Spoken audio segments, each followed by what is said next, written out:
Welcome back, folks, to the Infectious Madness of Dr. Dekker. In the last episode, well, we finished day 2, now we're moving on to day 3. I realised 3 minutes into the recording, I wasn't actually recording the game. Luckily, I can just go back through the question history and show you exactly what I have been saying. Mostly with Bryce, at the moment. But I'm just going to show you guys exactly what I've been saying. So first off, I tried to get the whole Elin taxi thing sorted with Jaya. I've nothing interesting. You're not Jaya? No. That's probably an No, I was asking Jaya this, not you. Jaya. That's not something I know about. Yeah, so nothing. Then we moved on to Bryce. Thought I'd kick off with Bryce because it says in our notes that the arrest report says Claire killed David. I've underlined some things to ask her about.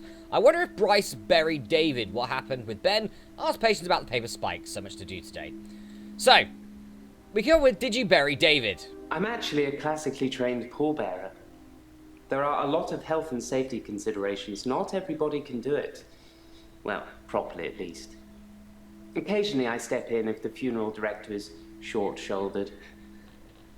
I do remember her face. She wasn't upset in the usual way. She seemed agitated. Her husband must have been a giant. The coffin was so heavy.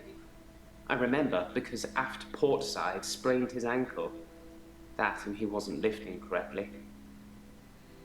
Indeed. So then I asked, did you actually see David's body? I have absolutely no idea. Which got no response. So then we started asking about the paper spike, since we're going to be asking everyone about the paper spike here. Dr. Dekker frequently used that paper spike on his desk as an example. I'm sure he did it with the other patients too. He'd make me look at it, touch the point to see how sharp it was. He'd tell me that because I think it's sharp, it will hurt me. But if I thought it was nothing, it could pass right through my hand. Yeah, so now we're starting to think, yeah, Dekker's not being put in a good light, is he? I spied on Dr. Dekker, not long before he was murdered.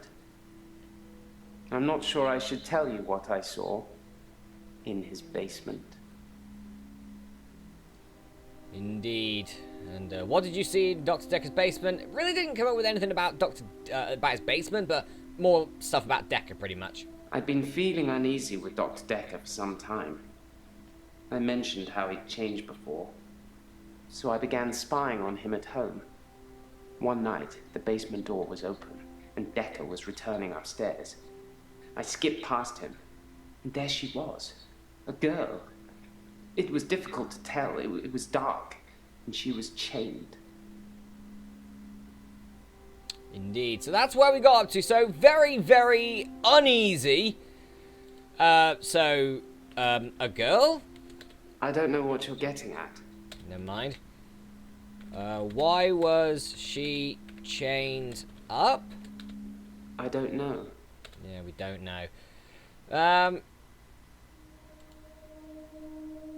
Did you help the girl? No, possibly. Don't know. No, nothing. Okay, hinting it is. How are you today? Hello, Doctor. I've been thinking about our last session. And I just wanted you to know that I'm not a bad person. I know taking naked photographs is wrong. But you don't know what it's like until you face the same temptation. I'm assuming you don't know what it's like. Do you have an extra hour, Doctor?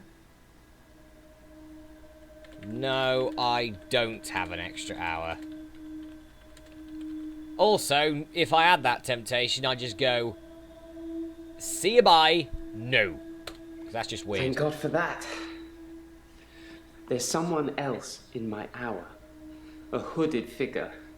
Watching me and following me. I followed it too. Seems to be following a lot of things today. Anyway, yes. What did you do with the chained girl? I removed the chains, dressed her, and sat her in the police station. There's no evidence, though. No evidence of what he'd done. But she was free. I saved her. I'm not evil. I destroyed evil.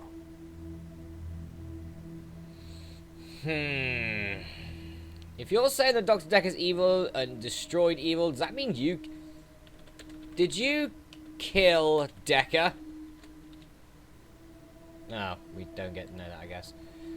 Who is the hooded figure? I don't know who it is. My initial thought was that it was you.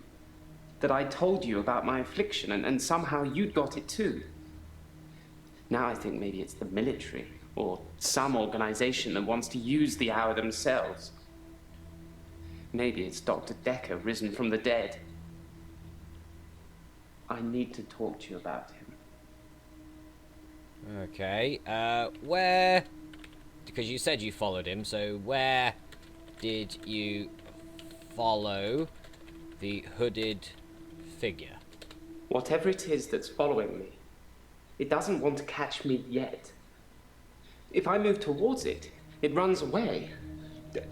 And when I follow it past temptations. A bar brawl, an open till, an open bedroom window. Like it's testing me.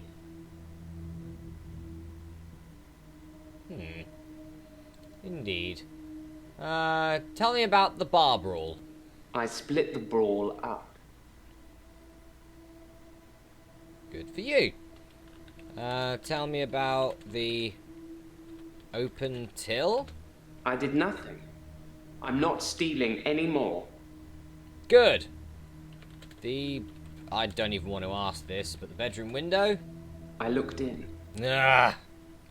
Watching other people is somehow built into our genes, Doctor. There was an old woman in bed. I went inside.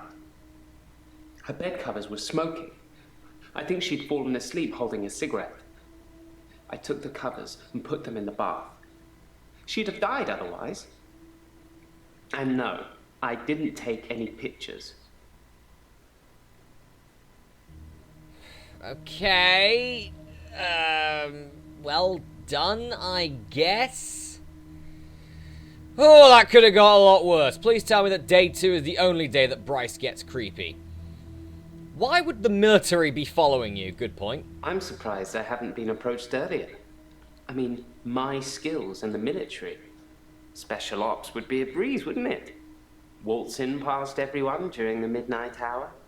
Get whatever you want and return to friendly soil. It also makes me think that they might already know all of that, and that they want to get rid of me in case I tell anyone else. Would you do something for me if they get me? Okay. We got some notes here as well. Bryce says he took the girl in Dekker's basement to the police station.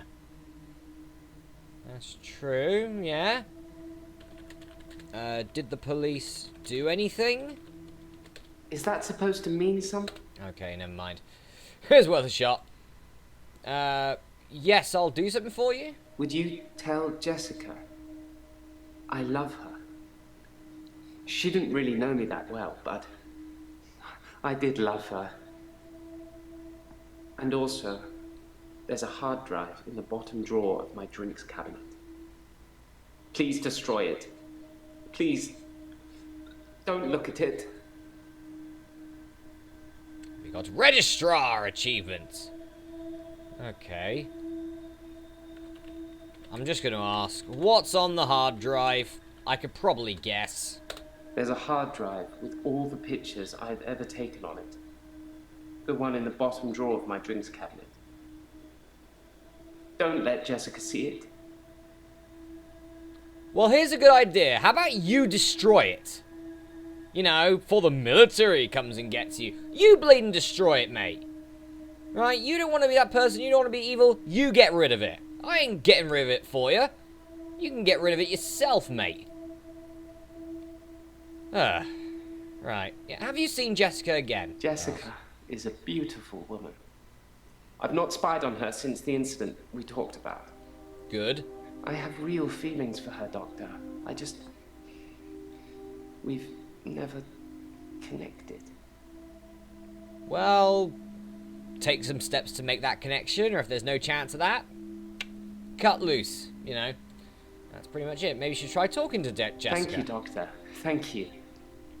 It's nice you think I'm capable of such basic interaction with females. But I'm still in awe of her, really. I will think about it, though.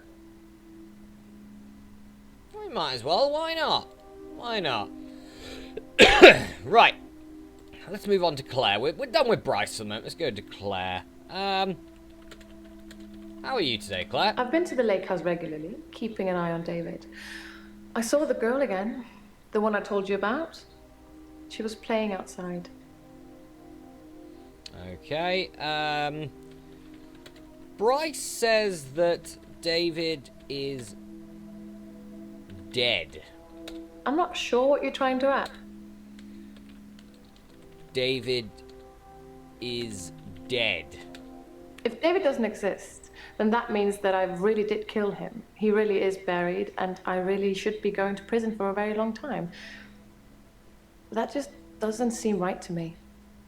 It's more probable that I reanimated him under Dr. Dekker's guidance. Why doesn't that seem right to you? I don't know what you're after. No, never mind. Dekker? Sorry.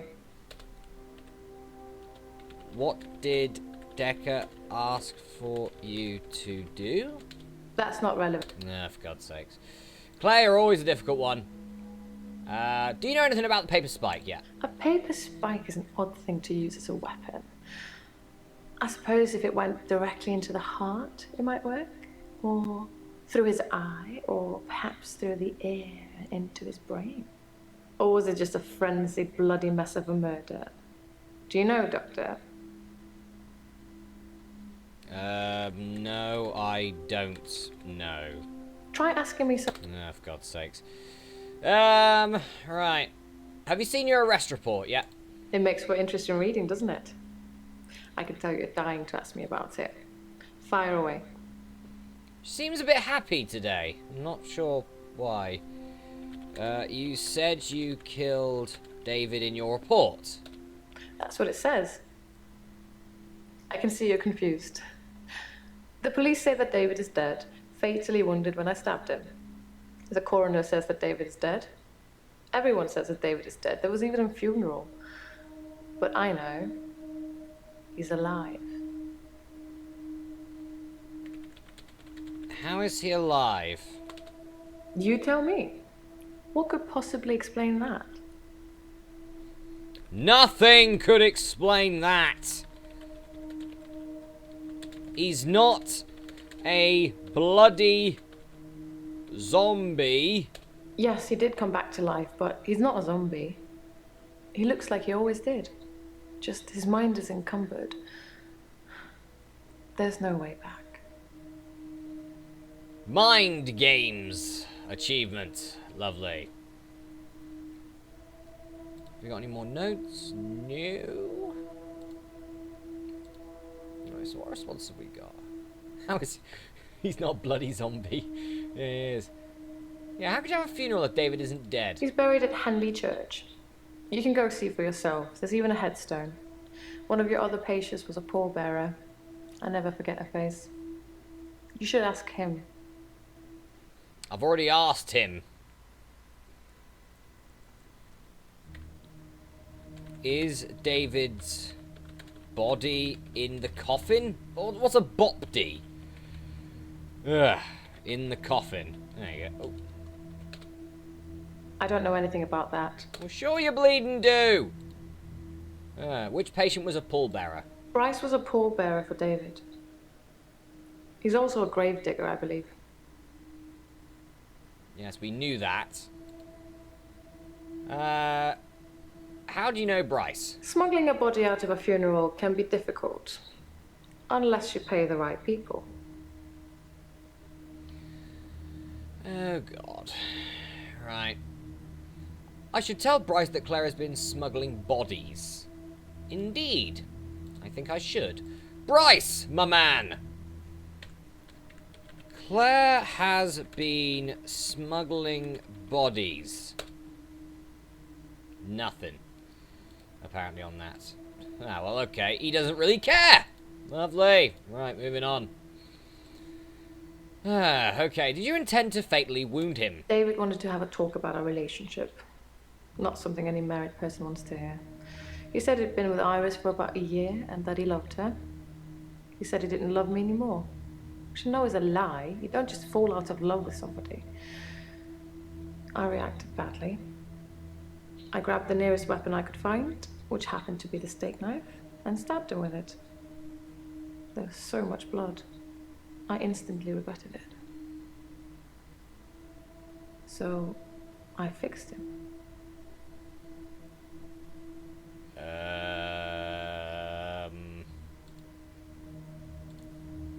You fixed him? It was about a week later. I brought David back to life. Ah, for God's sake. Not with voodoo, not with virginal sacrifice. I just willed it to happen, and it did. Dr. Dekker told me it was possible, but only if you're not buried. He says once you're in the ground, there's no coming back. But until then, you have a chance at resurrection.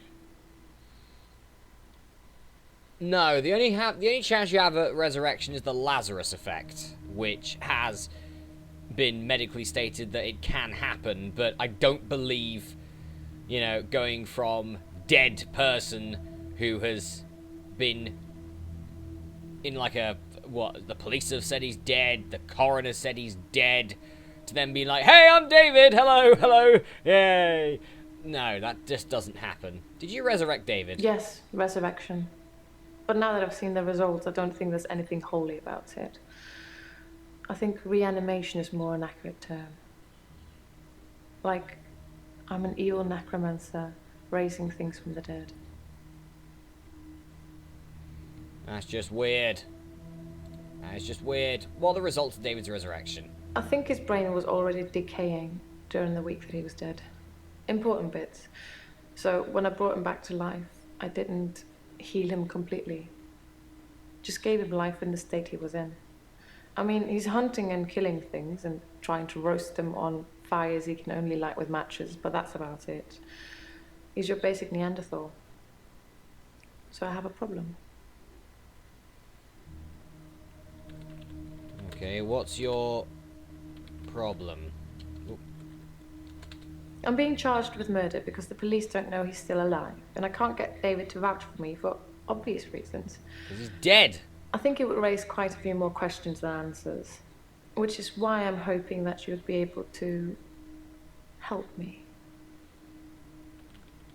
Help you? I'm getting tired of all these questions. I'm getting tired of everything. That hasn't helped. How can I help you? Considering the circumstances, I'd be grateful if you could see your way to declaring me temporarily insane at the time of the murder. To lessen my sentence. Because I'm not a killer. But I can't prove otherwise. You don't still think I'm a killer, do you, Doctor? Yes, you are. Yes, you are still a killer. Yes. At worst, it's manslaughter. I didn't mean to kill him. I just stabbed him a bit.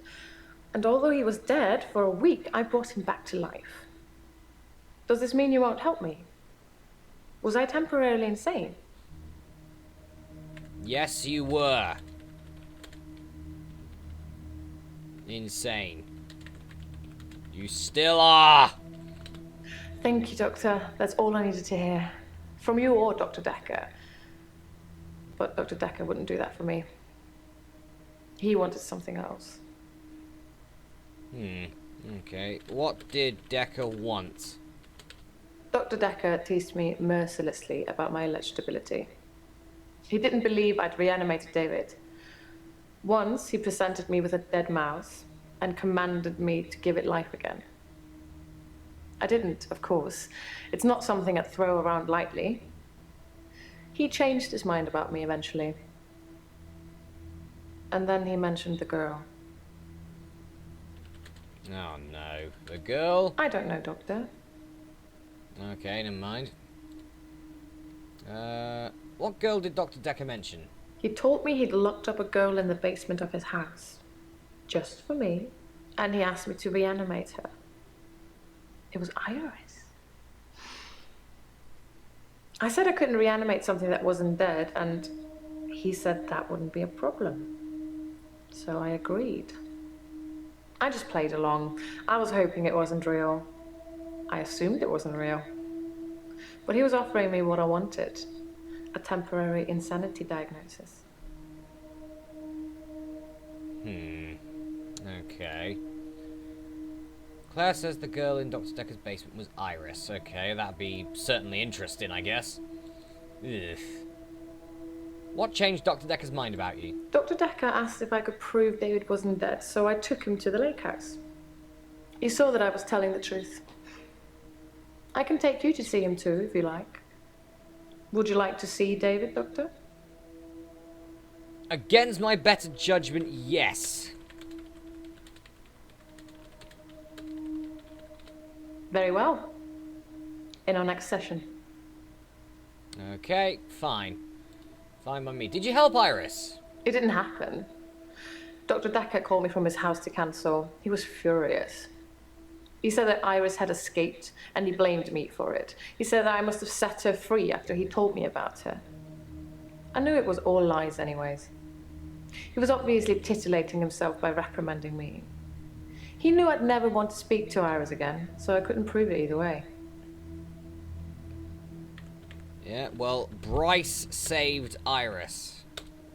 What? She was actually his prisoner. Bryce saved Iris?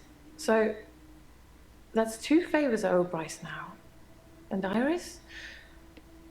I'd probably have stopped her death if I'd known it was real. I suppose I should have a chat with her now. Yes, you should have a chat with Iris. Indeed, you should. Are you lying about never seeing Dr. Dekker out of sessions? That's true. How astute, Doctor. Yes, I did say I hadn't seen Dr. Dekker outside of our sessions. That wasn't a lie. Our trip to the lake house was made during a session. Well, fair enough. Alright, well, I think Claire's... I mean, yeah, she was certainly temporarily nuts when she killed her husband. God. It's an interesting one. This is an interesting one so far. But anyway, guys, we're going to go for a break here, but the next episode of Let's Play The Infectious Madness of Dr. Dekker. I guess Elin. Bryce and Claire have kind of started to slowly get back. So, like, in my standings now. Which is good, because they were the 2 lowest. Elin, you're probably one of the top ones, apart from the fact that you say you can shapeshift. She's not wearing the locket anymore. Oh, please tell me she gave it all back. Gave all that stuff back. That'd be great. Anyway, I'll see you for the next episode, folks. See you then.